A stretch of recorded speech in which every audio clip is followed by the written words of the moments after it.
Blah blah blah. Blah blah blah blah blah. Blah blah blah. Blah blah blah blah blah blah. Blah blah blah blah blah. Ah. Oh. Blah blah.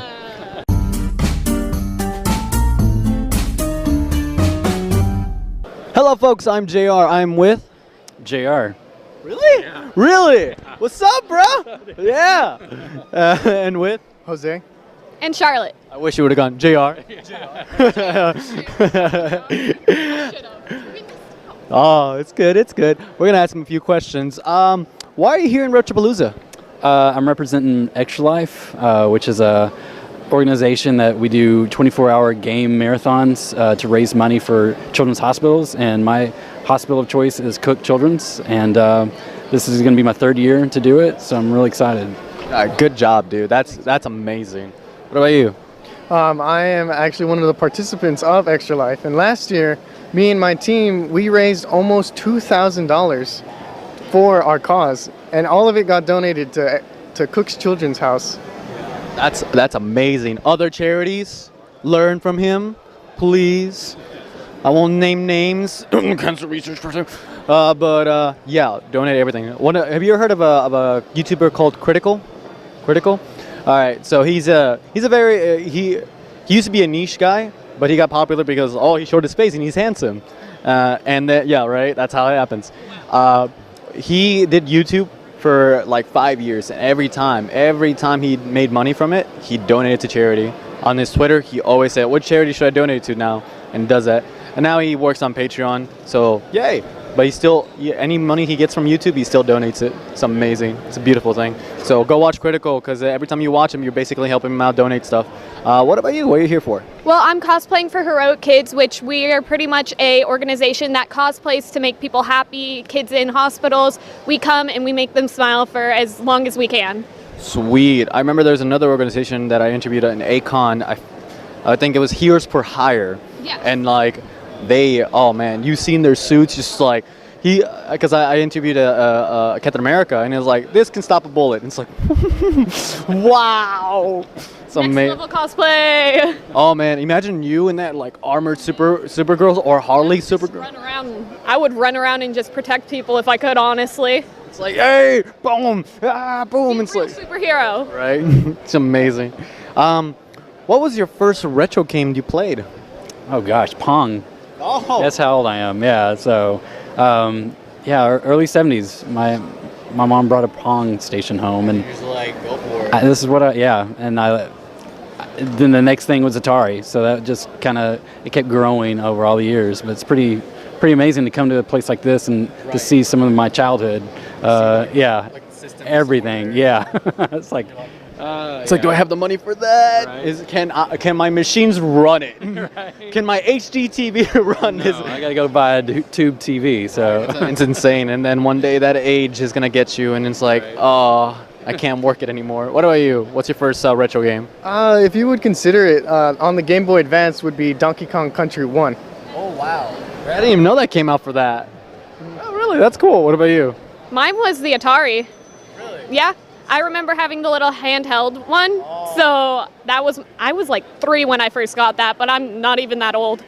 You weren't the 3-year-old who was like swiping on the Game Boy. It's like, how do you work this thing? It's like, that makes me feel old. I was good at the Game Boy. Let me tell you, I had all the little Game Boy cartridges. Like, it was really bad. I had a really bad obsession. You don't probably have it as bad as I do with figures. That's debatable. Really? Literally, it was like I have a closet full of them. Okay, you might have me beat there just by a little, but it's okay. I gotta stop. But they look all so cool.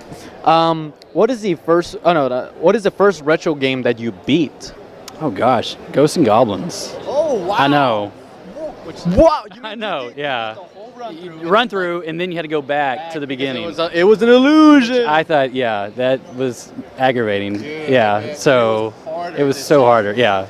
Man, dude. Good job on that. Wow. Ghouls and Goblins, man. That's insane. I believe the first one that I ever beat was Metroid. But the thing is, I was so upset because I was 30 seconds off from getting the special ending where she takes off the suit. That's so lame. Like 30 seconds. It's like that Ninja Warrior guy who's like 0.1 second away from winning that. Oh man. But that really. Oh well. But like you can play it again, or cheat, or YouTube. Like I got it. Yay. Mine was actually Metroid, but I got the special ending. So. Ooh. She figured out that Samus was a girl. That's cool. What is a retro item that you own? Well, I do own like the Dreamcast, so that's probably one of my favorites. I mean, I still have like the Pong that my parents bought me and the Atari, but I think the Dreamcast is like one of my favorites. Sweet. What about you? I actually still own the special edition Game Boy Color that has the Pikachu on it, and that came with the Pokédex. Wow. Good job on that. Wow. That thing must be worthy. I am jealous, honestly. I wanted that as a kid. I still have the Atari, though. That's like my one retro game that I still have. I don't know why I did parentheses. Because it is retro. It is, but like I don't consider it retro since like I'm not that old. Yeah. What are you, 20? We're all 20, right? We're all 20. I'm not 20 yet. Oh. I'm still 19, man. You're almost there. You're almost going to get hit by it. Don't worry. 3 months. You're going to get hit by it, and you're just like, hey, remember Harley was 25 years ago? What? Yeah, she's the same age as I am. She was born the same the year I was. Oh my god, I remember that. I remember seeing her on the first animated series. I cosplay her, so like I'm a diehard Harley fan. Same here. Same here. I'm glad that in Justice she's a good guy. Same! Oh my gosh, I cried a little bit when she was a good guy. Like, to be honest, I actually cried. It was like, I got help. And it's like, who? Hi, guys. It's me. What's up? It's so good. Oh, man. I can talk about Harley all day. But, since you guys are not cosplay, let's pretend you're in cosplay. What would you be cosplaying? Gosh, that's a good question. Probably someone from Lord of the Rings. Oh. Yeah. Oh my gosh, can you be Bilbo Baggins? Probably. I would definitely want to be a Hobbit. So yeah. I mean, I have the inscription of the Lord of the Ring right here. So. Oh, really? Yeah. Nice. So, yeah. I think that would be probably my favorite. Or a Stormtrooper. That'd be. Yes. Yes. Stormtrooper is pretty good too. Yeah. Which one though? Oh gosh, probably 77. 77? Yeah. So that's definitely. I was actually debating while coming over here whether or not I should dress up as Marty McFly from the Back to the Future series. I cry a little bit at that loss. Maybe next year, right? Yeah, maybe next year. Oh, that would have been fantastic. And who are you cosplaying for people who are living under the rock for the last 30 years? I am Supergirl. I am the animated series version. So, yeah, I have like 14 other cosplays, but this is the one I decided to do today. Oh, really? I recently saw the Justice League Unlimited thing, and man, does a story arc go like, oh my god! With Power Girl, they never call her Power Girl, but it's Power Girl. It is Power Girl for sure. No question about it. But it was really interesting. Like when I was little, I was like, I don't know who this is. It's just a clone. And it's like, oh, it's Power Girl. And you can see like her suit is a little inspired, and it's like, okay. She had a brutal. I don't know if she died, but she had a brutal Don't spoil. What for Justice League Unlimited? Don't spoil. Oh yeah, regardless. you're right. You're right. Kids are still watching that. They should watch good shows. Teen Titans. Teen Titans Go. Right? It's so weird. Like there's some good parts, but then like there's parts that are like really risky, and I'm like, this is not for kids. Yeah, no, it really isn't. It's kind of ridiculous how they're pushing that boundary so far. Chibi-looking characters. Exactly. Yeah. No, I'm interested in the series, but I refuse to watch it because of that reason. Yeah, so like, hey parents, if you're somehow watching this because I'm a lame YouTuber, tell your kids not to watch Teen Titans Go, or at least to be like in their teens. Maybe they'll appreciate it more.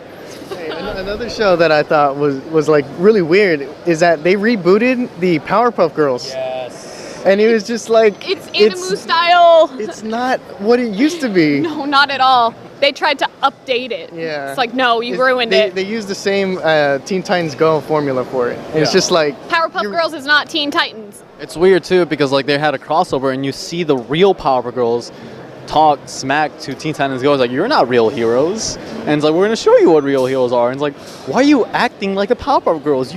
But not the new Powerpuff Girls, but the old ones. It's so weird. And what's so interesting, caught that in midair. What's so interesting about it is like some of the jokes do land. Some of them I find funny. Some of the stories that are really interesting. Like one of the stories was Buttercup is really good at math, and Blossom just loses her mind. But they give them like animated faces for some reason. Like they give them anime faces for some reason. Yeah. And I'm like, what is? No, that confused me so much. I watched like a trailer bit for it, and just seeing their faces turn into anime confused me so much. I was like, this is not Japanese. This is not an anime. Yeah. What are you doing? Used to work with them just like screaming and their mouths just being huge, or like the expression in the eyes. Just, I don't know. I don't know what they're going. Anime's gotten so popular recently. Like everybody's seen a couple anime in their life now. As before, it was kind of shameful in a way. You were outright just a nerd if you've watched Naruto. But now it's like, oh, you've watched Naruto, we're buds. Yeah, it's weird how like our community was like, we're gonna bully you for liking this thing because you don't like sports or you don't like to go outside, blah blah blah. It's a trend. It's actually a trend now, which makes me happy. But at the same time, it's like, well, if you're just gonna watch Naruto, what about this anime? Yeah. Like, there's so many better ones. If you're gonna watch Sword Art Online, maybe you should watch Overlord. Or Log Horizon. You haven't? No, I know what Log Horizon is. Okay, I think is that the one with the glasses guy? Yeah. Yeah. Did you hear that the creator was going to jail for racketeering? Really? Yeah. He's a racketeering or something. The same thing the premise of the show was, which is maybe that's why he did it. Maybe he knew how to do it. It's like, I'm gonna make a show about this. In my life. Overlord, go watch it because there's a second season coming up, and it's Trigger who's doing the animation. Really? Yeah. I didn't know that. Is it Trigger? Not Trigger. Are they the ones who are notorious not to make a second season? Yeah. Yeah, they're making a second season too, and it's really good. Like, all right, let me describe you real quick. All right. Children, don't watch Overlord. You know, we're not, because this is a video for everybody. Parents, if you're gonna watch Overlord, make sure you're next to your children are leaving. I might even cut this out because it's like, but yeah, Overlord is a stuck in your world anime, so that's what it is. But it's very more of a speech kind of thing. Like it's more talking than action. And whenever there's action, it's 3D models. But they do it immediately. Like they don't do it so bad. It's like, oh, that looks so awful. Like they do it enough where it's like, oh, that looks good because it's Trigger. You know, Trigger's not gonna do a bad job. But that's how they save money in order to put the parts where it's like really vicious. So premise is, guy gets stuck in the overworld. He's not a handsome guy. He's not like good looking. He's a skeleton. He's a skeleton. He just has a skull face. That's all he is. He doesn't talk either. He just has a skull face, and he's OP. Like crazy. He is OP. He goes into the world and like what their like big monster summoning thing, he's like, and then people's like, what are we gonna do now? So it goes to that, and he like it just gets so good. It's called Overlord. And now that season 2's coming out, I can't wait. And maybe season 3 will come out. Go watch Overlord. I cannot like push that so hard because this show is actually really good. You know, it's Sword Art Online but better. Yes, I'm calling out him because it's not good. Okay, Sword Art Online was good until they brought in guns. In my opinion. You're not a cosplayer, right? Like you're not a cosplayer a little bit? I was thinking about getting into it. You should. All right. Cosplayer. All right. So this is basically questions for her. So I'm sorry a little bit. It's fine. How long have you been cosplaying? I've been cosplaying for a little over a year now. Oh, good job. Thank you. How long did it take you to get this cosplay ready? Well, this cosplay in particular, I'm actually still working on, but it took me about, I special ordered the costume itself because I didn't have the material or money to make it by myself. It took about a month to be made fully, and the boots I actually did alterations on. It took about 3 to 4 hours, and I'm still working on the boots. Wow. Yeah, I had to shape the top completely and redo the heel, but the wig is also my own style. I had to cut it myself as well, so in total this took about 10 hours, and it's not even done. My other cosplays can range from 5 to 28 hours. Wow. Yeah, that's love, man. That's love. Yeah, when you people saying like, oh, well, cosplay isn't a job, just be quiet. Be quiet. Like, I love, the best description was that someone said, you see all those like special effects credits in movies. That's one person for cosplay, and I was like, yeah. I interviewed a Ganondorf yesterday. I don't know if you saw him over there in the back. Here yesterday. Yeah, man. I'll show you a picture. And that reminds me, Instagram picture. Yeah, it blew my mind. And he told me all the things that he learned. Speaking of it, what is something that you learned from cosplaying? I've honestly learned to socialize better from cosplay because I do such kid-friendly cosplays. Like I have a bunch of Harleys, I have Star-Lord, Ash Ketchum, just a bunch of different varieties of cosplays, and they all are like, kids love them. So I've learned how to interact with kids a lot better, which is why I joined this organization to make more kids smile and brighten up days. But I used to be really anxious and timid, and this has helped me come out of my shell and be more confident in myself. Same thing for me. Like before I started interviews, it was like, oh, hi people, okay, bye, all right. And then like, hey, what's up, everybody? How are you doing here? What's good? You're helping kids? That's awesome. You know, what is your favorite cosplay you've done? Oh, that's a hard one. I would have to say Suicide Squad Harley, just because I feel like I love Harley Quinn. I know it's like a basic character to love, but I grew up with Harley, and I relate to her with going through abuse and growing stronger from it. I've been through a lot in my life, and she was a character that I could always look up to and always be proud to love. Right. Okay, that's amazing. Now I can actually ask you questions for you. Yay, I'm sorry. How many streams have you do of the 20 hours for your organization? How many what? How many of them have you done? Oh, this is my third year, but I've done a few because we do it throughout the year as well. But this will be my third 24-hour extra life. Yeah. Like, wow, that's amazing. So, like, how do you? I always ask the question, like, how do you prep? Do you take breaks? Do you drink like a bunch of monsters? What do you do? No, water. A lot of water, man. That's a good idea. Don't drink monsters or any drinks. Just water. I don't want to go up and then down again, but I don't know. 24 hours? Yeah, the first 12 hours is really easy. Really? It's the last 24, and that's when I like. Yeah, the last 24. Or like, dude, the last 12. Yeah, we Clean up, because I even like tell my kids like, man, invite your family, invite friends to come the last 12 hours, because they'll play board game, card game with them, and yeah.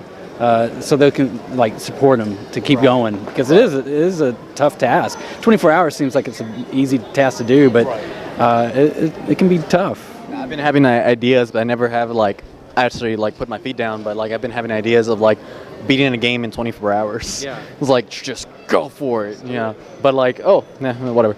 And what was your favorite one that you've done? I think last year, took place a year ago. I think last year's was because we hit over $5,000. Well, yeah, $5,000, and I don't know. It was just really cool to see the students come together. Seeing kids that would never even talk to in the hallway come together and play games together. Yeah, because then people are like, "Oh, you like games? Exactly. I thought you like just football." And you're the guy. From yeah, the like the jocks playing with the nerds was just wow, that was pretty. Man, Mortal Kombat. Yeah, high-fiving each other. We had this guy, this student that he was special needs, but he came in and just destroyed everyone, and it was just amazing to see him because everyone was high-fiving him, and you could just see the joy on this kid's face. I'm usually betting that he's usually alone, or because people don't the weird kid or something, but then you find a place in a comfort zone where you're just like, yo, I'm a beast you on this. And that's the reason why we... girls coming out to these events. I come out to a bunch of gaming events, and me in normal life, I look very, very different than now. Obviously, I'm very grungy, punk looking. Yeah. You would never expect me to be not filtering, not amazing at Smash Bros. And Mortal Kombat and Street Fighters, but I'm pretty good. I can beat some people, and they're like, what are you doing? You're a grungy girl. What's your main? On which? Smash. Ooh, I usually go for Link, just because it has range and great recovery. I'll destroy you with Bowser. Let's go. Let's do it. Set up a date. You live around the area? Let's do it. Oh, yeah, that's like that. What about you? What have you done that made you very oh man, I'm doing such a good job here? Well, I actually had the opportunity to be or participate one-on-one with our hero, Alex. Really? Yeah. He actually came out to our event. Can you get this and describe what a hero is? it. So what our hero is he's basically I'll get it. he's the child that inspires us to actually fight for. I mean, he's the one who. He pushes you to the limit, to the point where like I'm doing this for him and for others like him, and like basically you're like Zero from Mega Man. What am I fighting for? That's the kid I'm fighting for. And to be able to actually see him, because the disease that he has, his body can't break down oxygen. So he has to have a machine hooked up to him basically 24/7. And for him to be able to play video games and have fun while that's going on is just, it's so inspiring, you know?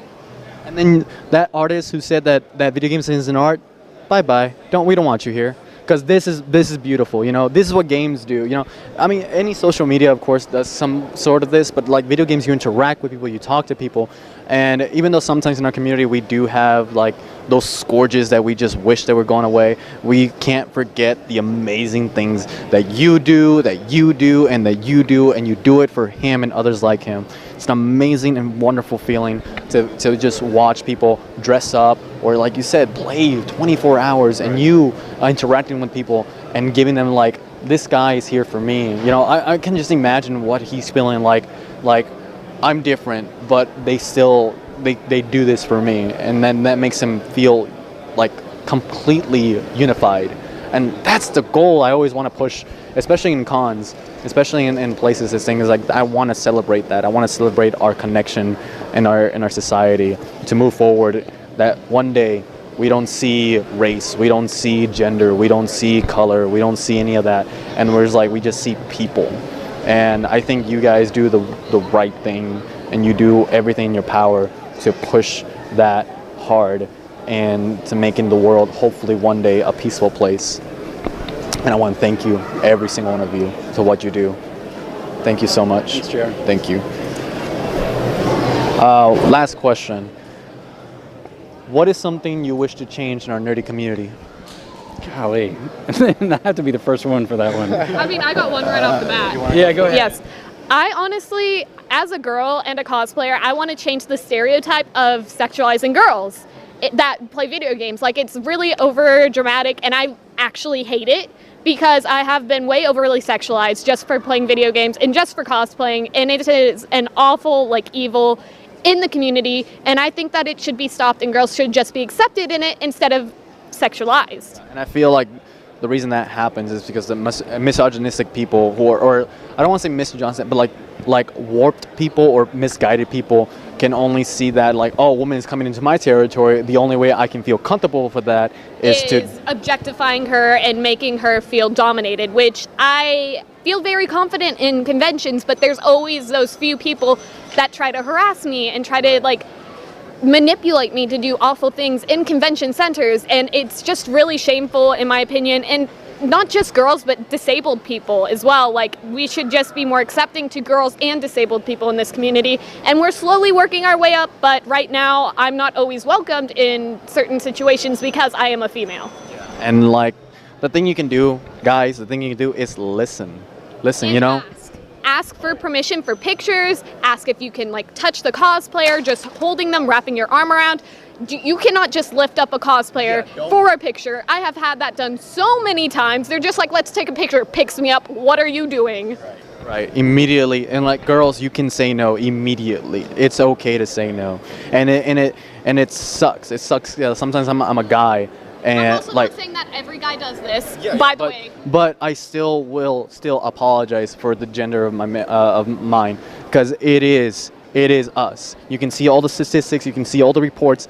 We do this, and we all start with like what we say. I mean, like the actions that she's saying, like not only do like don't pick up, but also the little things like what you say and what you think. It all starts with the mind, you know? You see a girl and you say, like your mind says like, oh yeah, your mind should go like, no, that's not right to do. That's okay not. To compliment a girl and be like, you're very beautiful, not like, hey girl, you damn sexy. Like, do not do that, please. Right. That makes girls so uncomfortable as well. You might see it as a compliment, but it's harassment to us. Imagine you're talking like, it's such a weird thing to compare, but imagine you're talking to one of your bros. It's like, bro, you look good.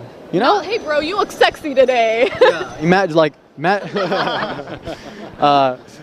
jokes aside, but yeah, seriously, like it all starts with the mind. It all starts like how you interact, what you think, what you say, and like I implore you, watch a lot of girl gamers, watch a lot of like female cosplayers on YouTube, on their channel and their Twitter, and see what they go through. Like it all starts with understanding. One of the most iconic female cosplayers is Jessica Negri right now. She's beautiful, and she plays off of her feminine charm, which is amazing, and I'm so happy that she's body confident. But at the same time, there are the creepy people that will try to take it too far, even though she's already showing so much. They're just like, ooh, why don't you go fully naked? I'm like, you're disgusting and repulsive. Please remove yourself from the world.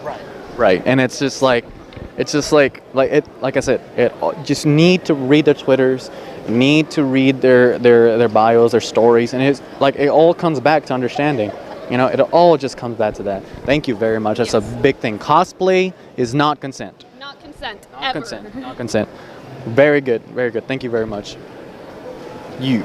Well, that's a pretty big topic to go off of. Sorry about that. It's just. Trust me, there's a bunch of other things that are a problem with our community that we're ratifying a little bit, you know?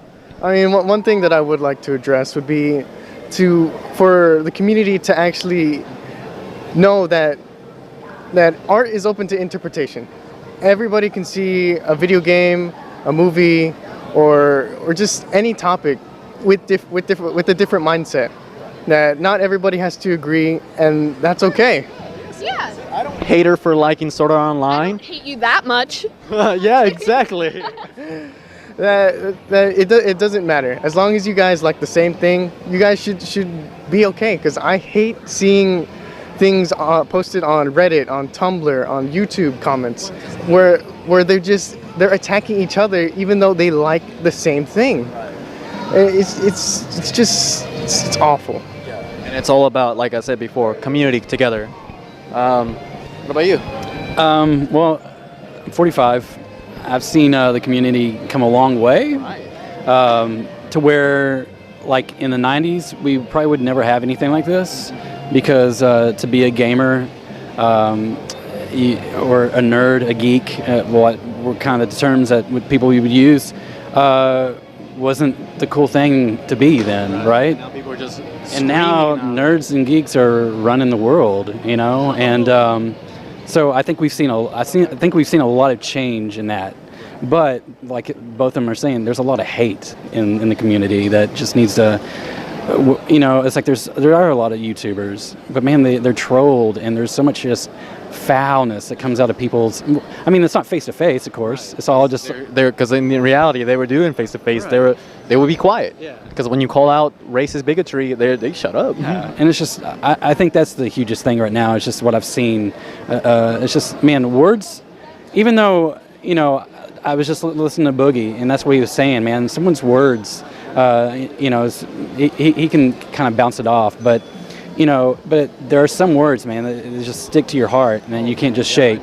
So, I totally agree. you know, I mean, especially what happened to him earlier this year, which I'm not gonna go into because controversy, but like he was in a position where he was like literally shaking, and I was like, why did he have to go through that from a person who is fighting for equality? You know, someone yelled at him, and she's supposedly fighting for equality, but that's my thing. It's just, you know, working with kids and seeing just the hatefulness.